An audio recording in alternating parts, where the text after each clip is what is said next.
Hello YouTube, welcome to Competitive Mediocrity, a channel where in order to stay competitive, you gotta humble yourself from time to time.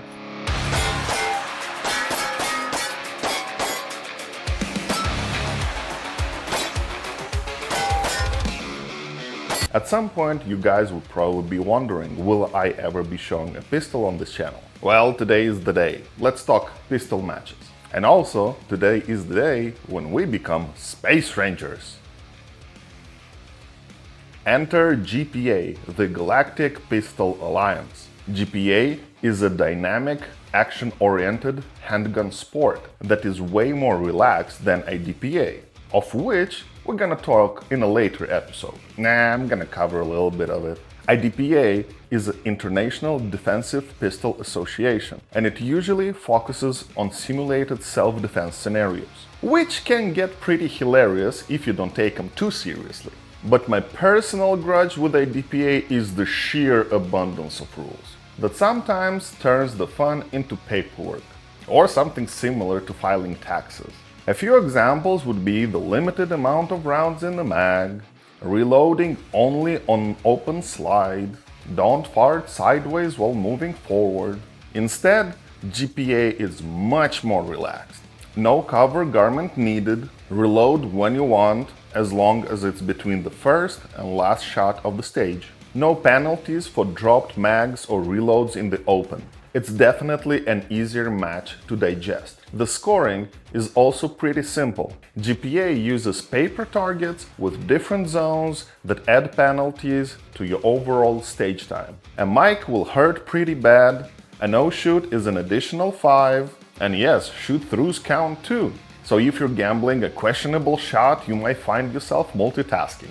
Now, by absolutely no means I'm a good pistol shooter, but through a series of questionable decisions, mainly trying to save money, I volunteered to help set up an IDPA match. And the match director decided to run a GPA instead. So instead of clowning with a PCC in IDPA, I'm running this. For the demonstration purposes, this firearm is clear. Polymer, striker fired. Would I prefer a hammer fire 2011? Absolutely! Can I afford one? Let's not ruin the mood. Alright, so today we are talking Ruger RXM. It's basically a Glock 19 clone with a few caveats. The caveats that Glock fanboys were asking since the dawn of time. And Glock being Glock still thinks perfection cannot be improved. Mine is a 4-inch version with a full-size grip. You can also get the 4.5-inch slide for basically the same money. And some will say that that half-inch makes a difference, if you know what I mean. I've been running mainly OEM Glock mags, P mags, and to your surprise, it's ETS Omega with Strike Industries extensions. The stock trigger on it, it's better than the Glock, but not by much. Then some events happened and now I got a team in it. Because treating your budget pistol to a competition trigger is peak financial responsibility. Look, the stock trigger isn't bad, but when you're busy as I am, constantly dry firing, trying to master a heavy trigger is just optimistic. Now another feature, the RXM is modular. The takedown is not as easy as you would think, or somebody would mention the P320s, but if your mediocre host figured that out, I'm pretty sure you can too. Basically, you can swap the regular 19 size, 19X, and there are some Glock 26 size ones. Also, the RXM comes with a pretty cool optics mounting system. You can basically directly mount almost any dot footprint. For the optic, I'm running an O-Sight C. It's an RMR footprint, very large window, really can't complain. And for the money, it's really damn worth it. Just make sure it's an O-Sight, not an O-Light. Now for the belt, I call this the Amazon Competitor Special. The holster is a universal Blackhawk. You mount an adapter on the firearm and it literally takes absolutely everything, as long as you have a light mounting rail. Mag pouches, also Amazon. The belt itself I think it's like $23. The Black Hawk is basically a duty holster. Will it be winning you gold medals? Absolutely not. Now, for the past week, I forced myself to dry fire. And it's pretty fulfilling when that work starts paying off. But enough bickering, let's see how average I performed. Spoiler alert, I had 4 malfunctions over 7 stages. So let me know in the comments, was I limp-wristing? Or was it the Winchester White Box? Or maybe the recoil spring needs a retirement plan? Let's go!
Yep, that match absolutely kicked my rear. And somehow I still ended up in the middle of the pack when I had no malfunctions. Which says concerning things about everybody involved. As for the malfunctions, I think it's a combination of 3,000 rounds I ran through the RXM in the past year, Floridian sand in the mags, and a grip technique that still needs a lot of work. Anyways, I landed 40th out of 50, but I promise you, the RXM will be back. And as always, like, share and subscribe, shoot straight, stay safe, and embrace mediocrity.